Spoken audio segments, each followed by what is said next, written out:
woman, birth, death, infinity.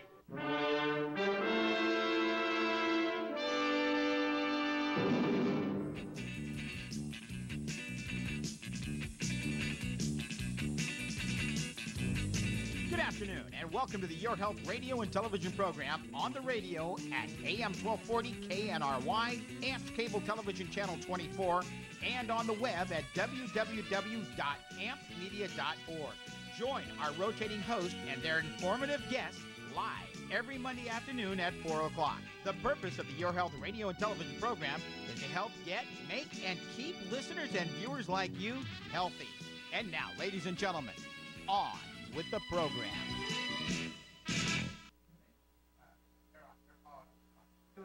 Hi, I'm Dr. Lisa Hernandez, and I'd like to welcome you to Your Health radio and television program on AM 1240 KNRY, on AMP Cable Channel 24, and on the web at ampmedia.org. I will be your host today, and my guests will be sharing with you valuable information to improve your health. The state of the educational system concerns many of us in the community. We hear such statistics as the number of students suspended every year has doubled in the last 10 years. This data also shows that students with disabilities are 4 times more likely to be suspended than students without disabilities. What are schools, educators, and other professionals doing to address this issue? Today, we will be hearing from experts in the field of child psychology and education, and they will share with us some information about a new program called Positive Behavioral Interventions and Supports Program, or PBIS. PBIS is a proactive school-wide program that focuses on creating safe and effective schools. This program emphasizes prevention of problem behavior with universal expectations for all students. PBIS has been successfully implemented in over 40 states, resulting in notable reductions in disciplinary interventions and increases in academic achievement.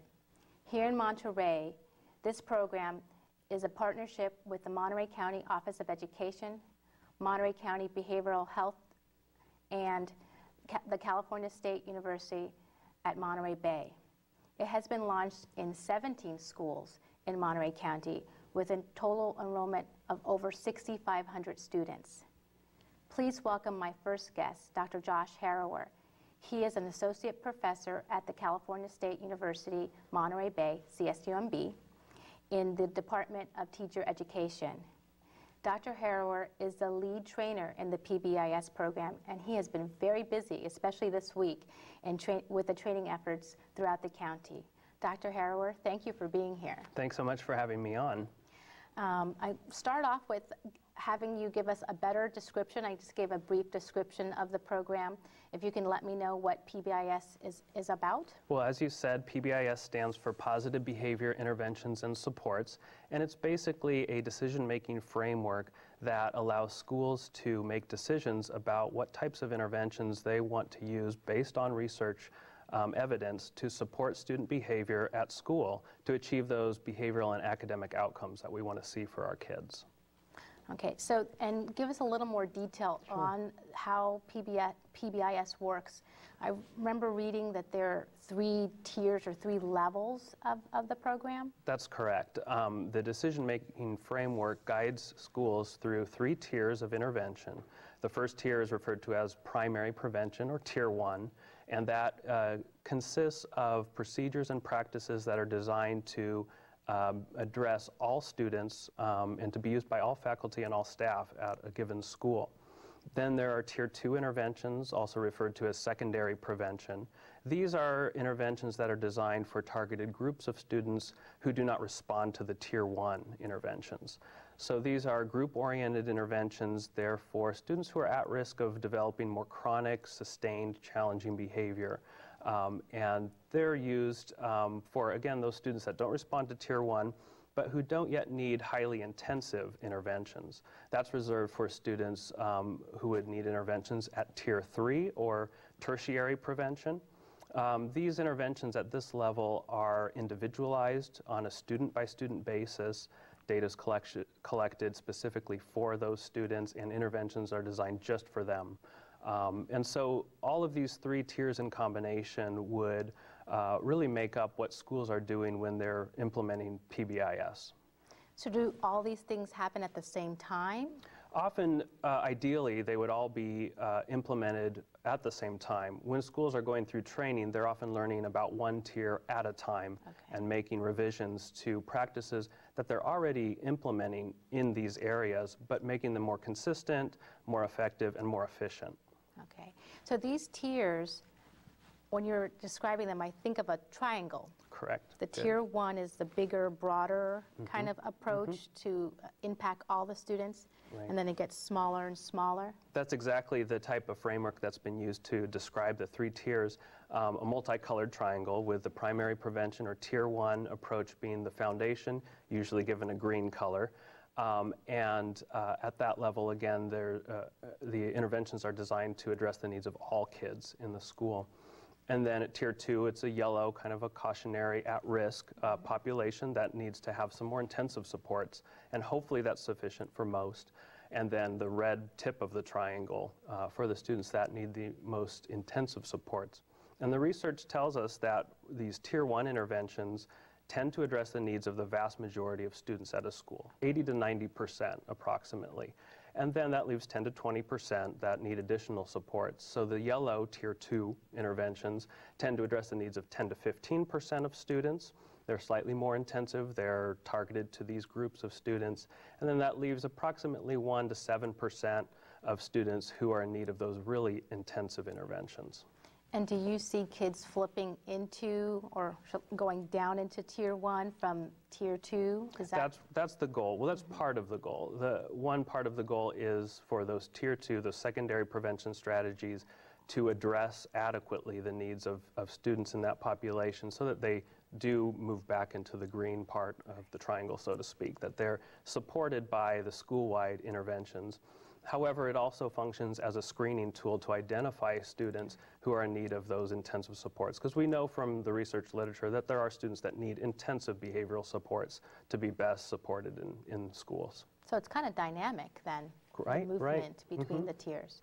That's okay, right. I'm going to move on to my next question. Okay. Can you discuss the process and considerations that are used to execute the PBIS program? Right, there's a combination of different elements in PBIS, and they consist largely of data. Data is used as a hallmark in PBIS for decision making. And the primary source of data for this decision making at the primary prevention level are office discipline referrals. And so schools will track and analyze office discipline referrals to help make decisions about what to do at the primary prevention level. They will also look at procedures that are based on research-supported evidence to implement to try to reduce disciplinary incidences on campus. And then they'll develop systems that support the implementation of those procedures on campus and practices and that type of work. Okay, great.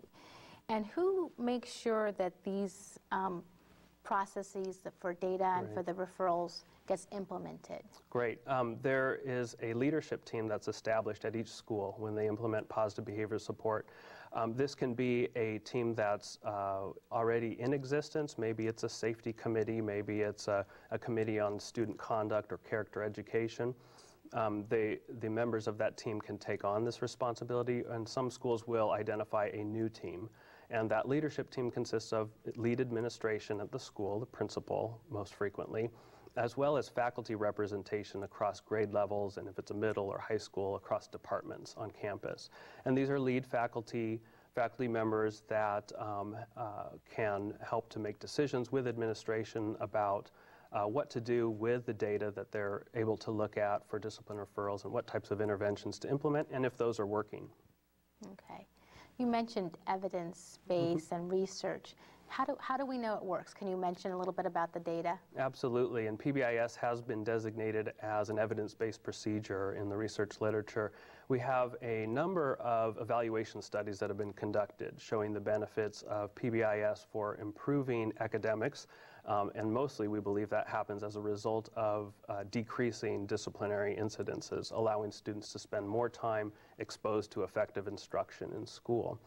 But we also have some more rigorous methodological studies that have been implemented over the past few years, using methodologies such as randomized controlled trials to actually assign schools to either a condition where they're trained in PBIS or schools to a condition where they aren't trained and don't implement that. And then we're able to statistically compare schools and outcomes for schools in the PBIS condition compared to schools in the non-PBIS condition. And those studies have shown great improvements in discipline incidences on campus, so discipline has gone down. Students and faculty at PBIS schools have rated their schools as being more safe, and academic outcomes have been noted, particularly improvements in student achievement in the areas of reading has been particularly noted in the research. So it sounds like, I didn't ask this before, but this program can be used for all schools, from elementary, middle, and high school. That's correct. The most research that we have has been done on elementary schools, but we have a strong and growing research base for middle and high schools. And a number of schools across the country at all levels have been implementing this approach with success. Oh, very good. I looked at the website for Right. PBIS, and Right. there was a lot of information that was anecdotal, but it's nice to hear, Yes. too, that there's a rigorous support for this program. That's correct. That's Great. correct. And there is a flagship journal for the field called the Journal of Positive Behavior Interventions, and that's a peer-reviewed journal where researchers can submit their work and have that undergo a blind review of other experts in the field and lead to potentially publication for quality research in the area. That's excellent. That is very good. My next question is, you mentioned some of the outcomes, but are there any specific interventions or activities that you can mention for each of the tiers that we talked about? Absolutely. Let's start with Tier 1. Some of the hallmark interventions that schools will implement at Tier 1 would be to identify and teach 3 to 5 behavioral expectations to students. So these would be things that schools might select, like be safe, be prepared, be respectful, be a problem solver, different things like that that have a concept behind them that relate to social skills that they want to see students displaying on campus. They'll engage in direct instruction in these types of social skills, so they'll actually oftentimes develop lesson plans around that. Teachers will often teach those lesson plans in class or embed them into existing instruction. Members of the leadership team may perform role plays or assemblies to communicate the expectations to students. They may have students tour campus and go to different locations to see how those expectations are displayed differently from one setting to another. So how to be respectful in the classroom versus how to be respectful in the cafeteria. Another hallmark at the Tier 1 level, school-wide level, would be an acknowledgement system. So faculty and staff would actually acknowledge students when they're displaying these social expectations that have been defined for the school. What schools find is prior to PBIS, they spend a lot of time responding to students only when they display negative behaviors. And so this helps to really complement and support the behavior of students when they do well, and to let them know that that's valued and expected on campus. At Tier 2, one of the hallmarks is universal screening. So looking at the data among all the students on campus to see which students are really in need of these additional supports. Looking at office discipline referrals can help. We can look at the students who have the most referrals in a given time frame across the school year. When those students are identified, some of the evidence-based procedures at that level are to provide increased adult-to-student contact. And one way that schools can do this is to use a system that's referred to as a check-in, check-out system, where a student in the morning would check in with an adult, usually a mentor. They would have basically a point sheet that would identify the school's behavior expectations, and then a point total that they could earn throughout the day if they display those expectations. They would periodically get feedback. If it's elementary, they would get feedback from their teacher periodically throughout the day. If it's middle or high school, at the end of each period, a teacher would give feedback on how they did related to those expectations. At the end of the day, they would bring their point sheet back to the mentor. The mentor would help them calculate what percentage of points they had earned for that day, and each student would be then working on an individual goal to earn a certain percentage of points for a week. And if they did that, there'd be a special incentive there for them if they could earn that. And then the bar would be raised so that they're working to earn more and more of their points over time. When they do well with that, they graduate from the check-in, check-out system back to being supported through the Tier 1 interventions. If they don't respond, then that's a real good indicator that they need more intensive, highly individualized supports at Tier 3. And at Tier 3, the hallmark interventions would be based on functional behavioral assessment data, which is data collected specifically for that student on their targeted challenging behaviors. A team of people separate from the PBS leadership would actually have to get together and work to collect that data and develop supports that are specific to that student's individual needs. So one question that I was thinking of when you were explaining the different tiers and the activities, is there a role for students or parents to help define some of those activities? Absolutely. Leadership teams are encouraged to invite parents to participate in that leadership team process, either continuously on an ongoing basis or at key times when decisions are being made about practice or when data is being shared and examined. Students are also encouraged to participate in various leadership team activities, especially when they're designing the acknowledgement system for students. Students can really help them identify what would be motivating and what would be fun for students, fun ways for them to be acknowledged for behaving appropriately. And students can also be involved in modeling and teaching the expectations. Peers, especially at the middle and high school level, do a great job modeling these behaviors. Sometimes schools will use an audio-visual department and have the students develop video clips where they're talking about an expectation that they're going to focus on that month and show examples and non-examples of how to demonstrate that expectation. So there's a lot of student involvement and a lot of potential for family involvement as well. Well, thank you, Dr. Harrower. There's so much to learn about this program, but time's up, and I wanted to thank you for coming, even on this rainy afternoon. I know you have a busy schedule, and we're going to take a short break right now, and I am Dr. Lisa Hernandez. This is Your Health Radio and Television program.